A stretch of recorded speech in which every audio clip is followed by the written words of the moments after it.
At approximately 8:47 hours on December 5, 1983, staff at the Pierre Hotel on Fifth Avenue in Manhattan reported a delayed security breach to the New York City Police Department.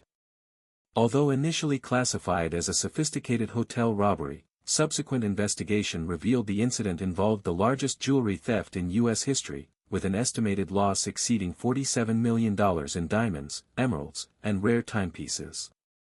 The theft originated within the vaults of Geneva & Sons Jewelers, a private jeweler operating discreetly within the hotel premises, catering exclusively to elite clients. Geneva & Sons, founded in 1937, served heads of state, celebrities, and high-net-worth clients under strict confidentiality protocols. Their vault, situated beneath the lobby level, featured a multi-lock system requiring synchronized access by 2 senior employees. The vault maintained insurance-backed inventory logs verified by Lloyd's of London and held consignment items from over 40 private clients at the time of the robbery. Investigation later determined planning began in March 1982. Surveillance photographs recovered post-apprehension revealed target reconnaissance occurring over a period of at least 18 months. The core group, comprised of 5 individuals, relied on highly compartmentalized roles and clean criminal records to evade early detection. Anthony Salerno Jr., alias Tony Glass, aged 41 at the time, native of Queens, New York, was the front-facing operator. He had no prior convictions and had previously worked as a doorman with extensive knowledge of high-end residential access systems. Mikhail Misha Durov, aged 37, a naturalized U.S. citizen originally from Odessa, USSR, served as the technical lead. He was a former locksmith and alarm technician. Ruben Cavallo, aged 44, based in the Bronx, handled logistics and movement and was associated with semi-legitimate import-export businesses. Estelle Duval, aged 36, a French-American dual national, facilitated entry. She worked as a personal concierge and had access to private hotel areas via employment. Samuel "Sammy" Rizzuto, aged 39, remained largely unknown at the time of the event but was later confirmed as the group's financier and fence liaison. Between June 1982 and November 1983, the group secured access to blueprints via Estelle Duval, who maintained romantic involvement with the hotel's assistant night manager. Over time, they compiled an extensive dossier on Geneva & Sons operations, including delivery schedules, security routines, and staff shift changes. An apartment was rented 2 blocks away under a false name, equipped with radio scanners, surveillance monitors, and a detailed model of the hotel's basement. Communications were maintained via burner pagers and encoded ledger books recovered later in a Queens storage unit. Daily hotel operations were observed in person and via camouflaged camera systems installed in flower arrangements and ceiling tiles, placed by Duval under cover of maintenance work orders. Blueprints and access codes were reproduced using microfilm equipment discovered post-incident. In October 1983, the group observed the arrival of a high-security consignment from Antwerp, including a pink argyle diamond valued at over $12 million. The item's presence confirmed the decision to execute the heist. The theft occurred between 1:47 and 4:26 hours on the morning of December 5, 1983. Surveillance logs confirmed the building's main security system was deactivated using a bypass code later determined to have been obtained through indirect social engineering. Estelle Duval, operating under the guise of an early shift employee, entered the service corridor adjacent to the Geneva & Sons premises through a service stairwell typically reserved for hotel maintenance. Duval disabled the secondary alarm loop by exploiting a panel access key, the duplicate of which she had fabricated 6 weeks prior during an overnight cleaning rotation. The key gave direct access to a low-voltage line junction in the panel. Mikhail Durov, waiting 2 floors above in a storage area, descended after a 2-minute delay and manually shorted the circuit using an improvised capacitor bridge that temporarily froze the loop without triggering alarms. This maneuver granted a 30-minute undetected window. At 1:52, Anthony Salerno Jr. and Ruben Cavallo entered via a freight elevator remotely unlocked from a sublevel relay panel previously modified to bypass electronic locks. Cavallo wheeled in a painter's cart disguising cutting tools, oxygen tanks, and velvet-lined carrying cases. Durov removed the surveillance cassette from the Geneva suite's internal camera and replaced it with a looped segment, showing several hours of idle activity to mask the team's presence. The vault's access procedure required dual keys and biometric confirmation via handprint scanner. Through her romantic link to the assistant night manager, Duval had acquired wax impressions of both keys. Replica keys were precision machined over several weeks at an unregistered locksmith facility operated by Durov under a false business license. The biometric system, an early-generation capacitance scanner, was circumvented with a silicone prosthetic prepared from a cast taken from the jeweler's head of security, a task facilitated by Duval during a spa appointment under the pretense of booking a couple's session. Entry into the vault was completed by 2:11. The team required 52 minutes to disable interior motion sensors, remove individual display drawers, and transfer 189 catalogued pieces including 17 Patek Philippe watches, 4 Colombian emerald necklaces, and 3 unset diamonds of over 20 carats each. The pink argyle diamond, mounted in a platinum pendant, was removed last and placed in a lead-lined case to avoid later X-ray detection. All items were transferred via a chute system concealed in a linen dumbwaiter rigged by Cavallo, with each load received by Samuel Rizzuto at the basement laundry exit. By 3:14, the vault was resealed, the false tape reinstated in the security system, and the team exited without disrupting any structural elements. The operation ended at 4:26 hours, with each member exiting via separate routes. No alarms were triggered, and no immediate response was dispatched. The theft was discovered only after Geneva and Sons staff reported irregularities in vault alignment and missing case contents during their 8:30 inventory check. Response time from the NYPD's Midtown precinct was recorded at 8:47. Within 48 hours of the theft, the stolen jewels were separated into 3 distinct consignments for distribution through established black market channels in Montreal, Antwerp, and Hong Kong. This network had been established months prior through Samuel Rizzuto, who maintained indirect ties with 2 known fencing syndicates, the Belarasa Group in Quebec and the Yuan Cartel operating out of Kowloon. The pink argyle diamond was hand-carried by Rizzuto under a false Canadian passport issued in the name, Johnny DeRosa. Customs records later confirmed that Johnny DeRosa crossed into Montreal via Champlain port of entry at 16:21 hours on December 6, 1983, declaring as a textile merchant. Surveillance footage from Montreal's Trudeau Airport also captured DeRosa/Rizzuto boarding a flight to Brussels on December 8. Meanwhile, Cavallo personally delivered a package containing unset stones and smaller items to a Cuban middleman in Miami known to federal agencies only by the alias El Pastor. This individual had previous involvement in fencing stolen art and served as the link to Hong Kong brokers, with the merchandise laundered through front companies listed as estate liquidation agents. Records suggest the Hong Kong shipment left via cargo manifest on Pan Am Flight 812 on December 9. Estelle Duval remained in Manhattan to oversee the laundering of smaller items locally. Working through private estate auctions and upscale pawn agents, she introduced 2 diamond tennis bracelets and 1 Rolex President watch into circulation by December 20. These pieces were later recovered and identified via serial numbers registered in the Geneva and Sons loss report.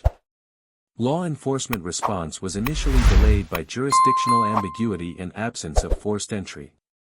Internal reports note the NYPD's first assumption centered on an insider embezzlement rather than an external heist.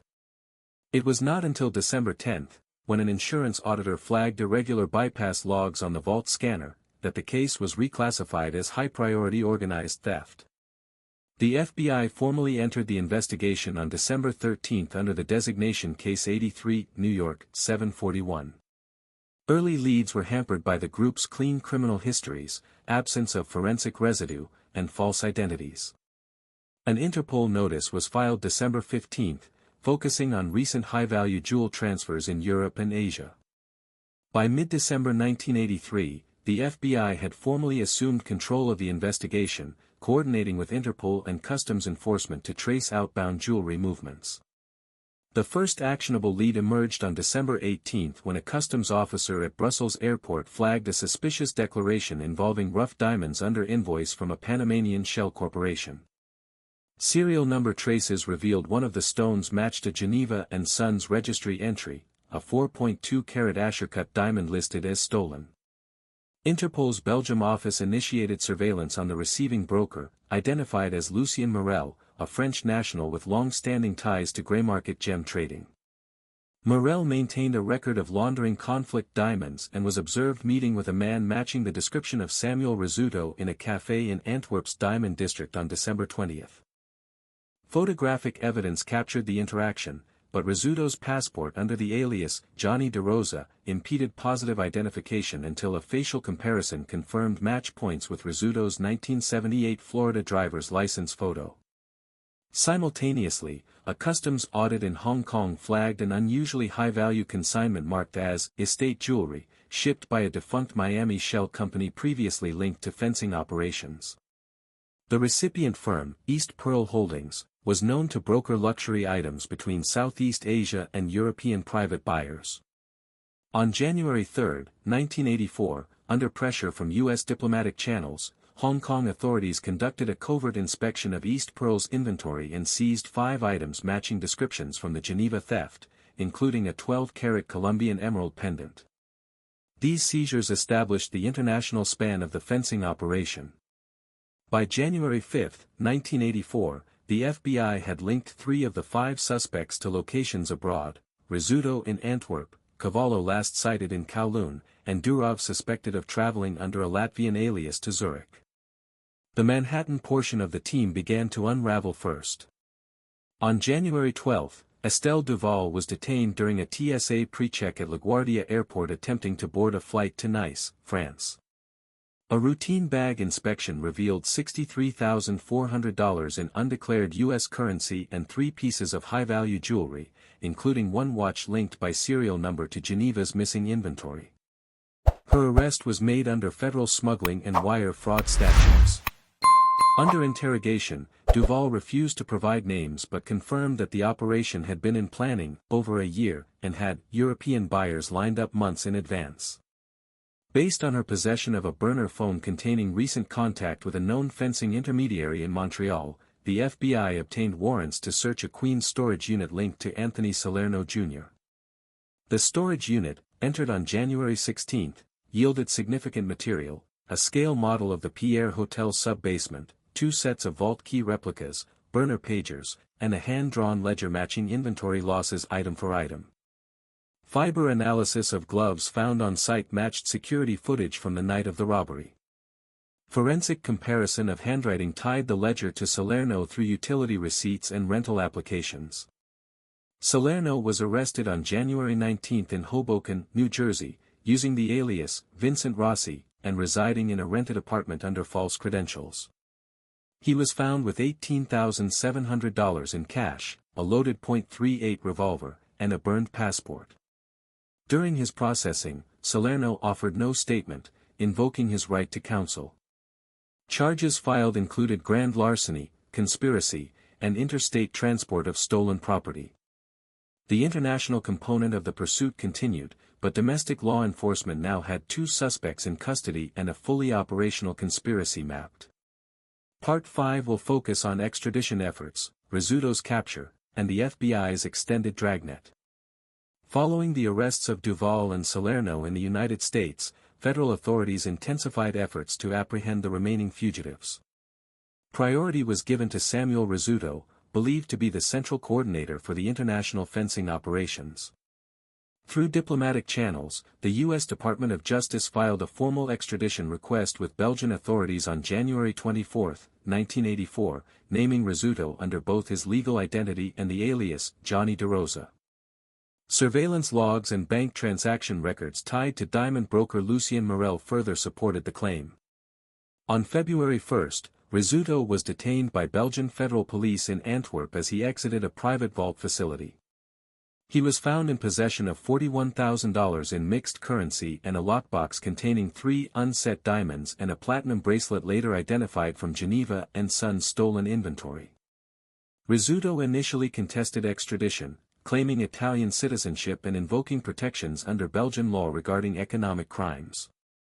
However, the emergence of photographic evidence from the Pierre Hotel surveillance feed, together with handwriting analysis linking him to annotated fencing ledgers, led to a ruling by the Belgian High Council approving transfer. He was returned to U.S. custody on March 12 under U.S. Marshal's escort. Meanwhile, the FBI broadened its international efforts. Interpol red notices were issued for Mikhail Durov and Ruben Cavallo. Financial intelligence teams traced a wire transfer of $84,500 to a bank in Zurich, believed to be tied to Durov under a Latvian identity. Attempts to apprehend him in Switzerland proved inconclusive, with Durov reportedly abandoning an apartment leased under a false name hours before a planned raid. Ruben Cavallo was eventually located through customs flagging a re-entry into the U.S. on April 3, arriving from Manila via Los Angeles under the alias, R. Emilio Cortez. He was taken into custody at LAX without incident. He was carrying no jewelry but did possess $19,800 in cashier's checks and 2 altered passports. By mid-April 1984, 4 of the 5 primary suspects were in custody. Federal prosecutors prepared a multi-count indictment covering grand larceny, criminal conspiracy, money laundering, smuggling, and international transportation of stolen property. Authorities continued to search for Durov, the last fugitive, believed to be using Baltic transit routes to avoid detection. The federal trial for the Pierre Hotel heist commenced on June 11, 1984, in the U.S. District Court for the Southern District of New York under Chief Judge Eleanor Whitford. The defendants, Anthony Salerno Jr., Estelle Duval, Ruben Cavallo, and Samuel Rizzuto, were tried jointly on 16 felony counts, including conspiracy to commit grand larceny, transportation of stolen property across state and national lines, money laundering, and criminal impersonation. Mikhail Durov, still at large, was tried in absentia.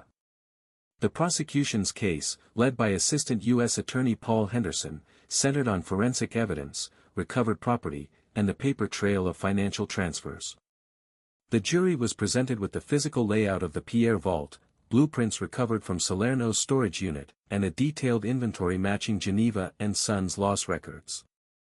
Expert witnesses testified to the forensic linkages, fiber residue on gloves, signature duplication on vault keys, and handwriting correlations between seized ledgers and known writing samples of Rizzuto and Salerno.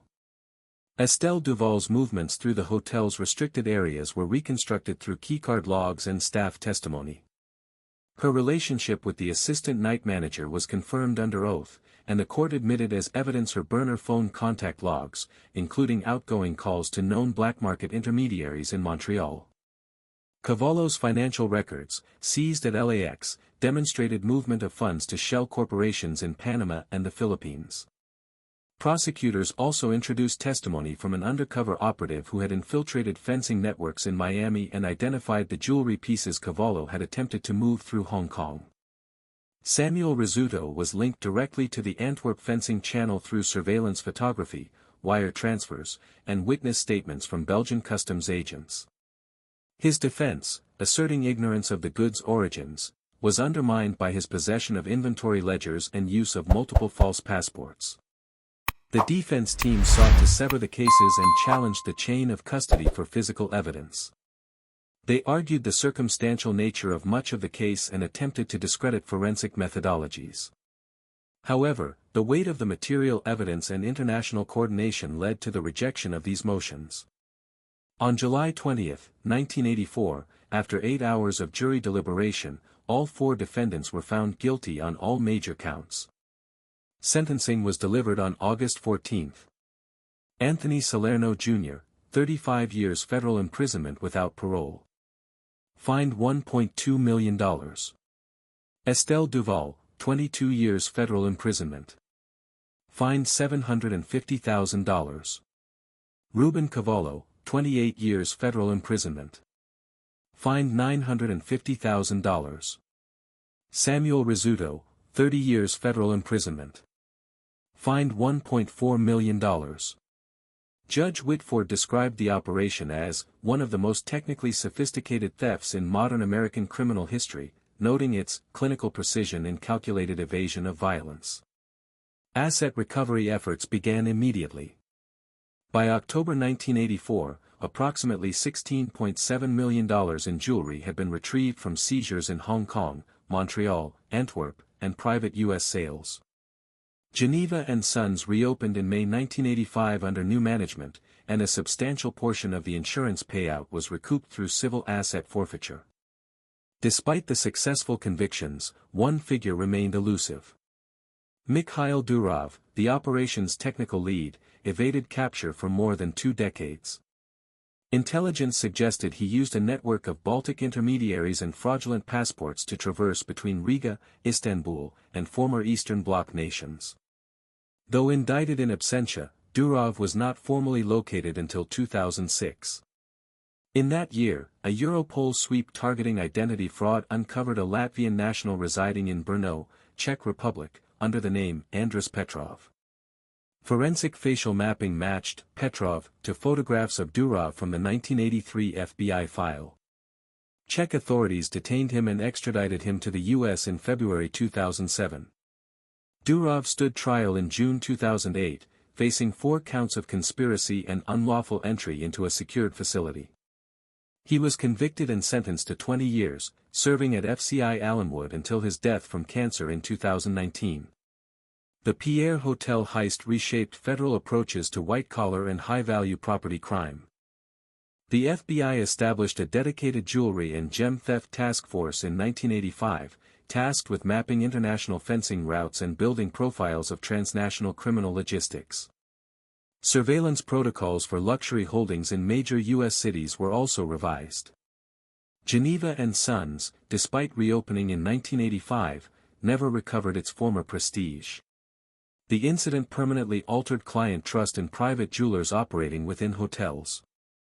By the early 1990s, their Fifth Avenue location was sold to an investment firm, and the Geneva brand ceased operations by 1997. Recovered items from the theft were returned to owners or sold through court-supervised auctions, with proceeds redistributed to insurers. A final civil litigation round concluded in 1989, awarding over $2.8 million in restitution to several consignment clients. In criminal lore, the Pierre heist earned a reputation as one of the most complex non-violent jewelry thefts in American history. The seamless integration of insider access, technical subversion, and global black market movement remains studied by law enforcement academies to this day.